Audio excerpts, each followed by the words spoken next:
सारे बच्चे हेडिंग लिखो, ट्रांसपोज ऑफ अ मैट्रिक्स। किसी भी मैट्रिक्स का ट्रांसपोज कैसे लेते हैं? तो ट्रांसपोज को डिनोट करने का तरीका होता है, मान लो ए मैट्रिक्स है तो या तो ए टी से डिनोट करेंगे बेटा, या फिर ए टी, ये वाला small T, sorry sorry sorry मैंने गलत लिखा, ए डैश, ए डैश डैश, ये गलत लिखा है, ठीक है, ए डैश से डिनोट करेंगे, या तो डैश होगा या टी होगा, ठीक है। डैश का मतलब भी ट्रांसपोज होता है। और क्लास 11th में क्या पढ़ते थे, इसको याद है? कॉम्प्लीमेंट, है ना, ठीक है, जल्दी लिखो। अच्छा देखो बेटा, ट्रांसपोज पूछा है तो ए टी या फिर ए डैश बोलेंगे, क्लास में बात नहीं करते बेटा बिल्कुल भी आपस में, ठीक है, बिल्कुल भी नहीं करते बच्चा।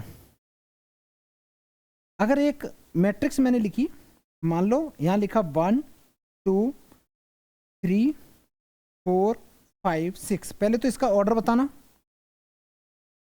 इसका ऑर्डर 2 क्रॉस 3 है।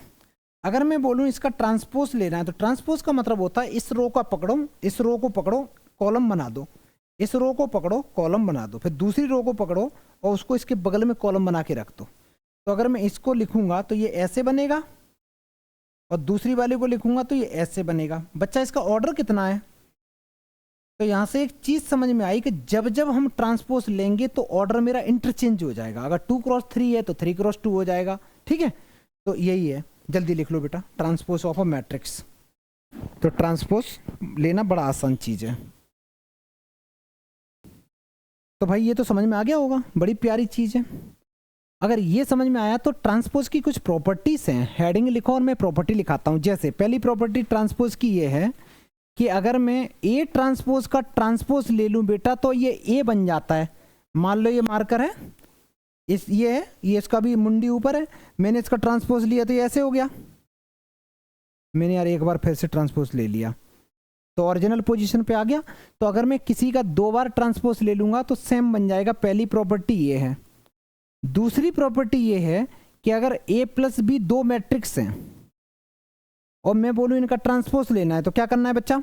ए ट्रांसपोज ले लो, बी ट्रांसपोज ले लो, अलग अलग ले लो, ठीक है, इसका अलग ले लो, उसका अलग ले लो। अच्छा बीच में माइनस साइन होता तो तब भी कर सकते थे। अगर मान लो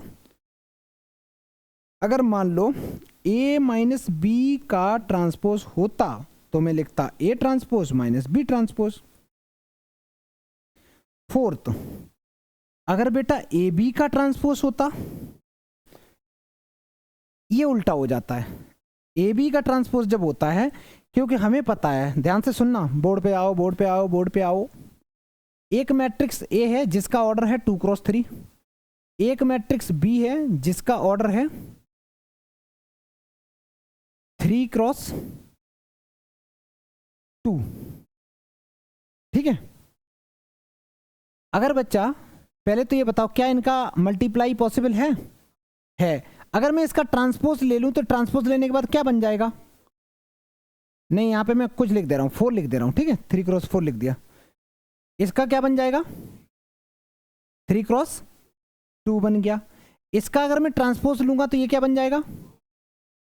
4 क्रॉस, यार ये तो बवाल हो गया। यार ये तो मल्टीप्लाई नहीं हो पा रहा, समझ में आया?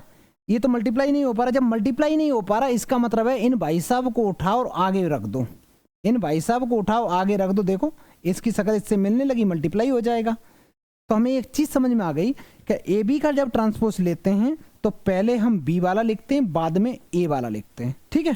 कभी भी कोई चीज कंफ्यूजन हुआ करे तो सबसे बेस्ट तरीका होता है एग्जाम्पल ले लो, कुछ भी ऐसे रैंडमली। ये समझ में आया कि मैं दोबारा बताऊं? क्लियर? चलो ये लिख दिया। और कोई प्रॉपर्टी बची है? हो गई, हो ठीक है। डबल बार भी कर लिया हम लोगों ने, ये वाला भी कर लिया। अच्छा एक और कर लेते हैं।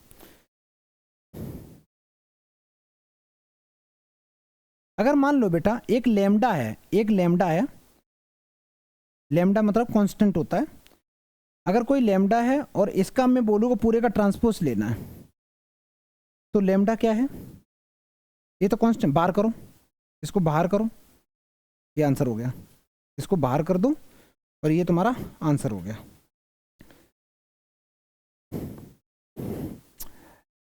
इसकी अच्छा कोई नहीं, वो टॉपिक ही ख़त्म हो गया बेटा, तो उसके बाद मैं नेक्स्ट क्लास से कंटिन्यू करूँगा।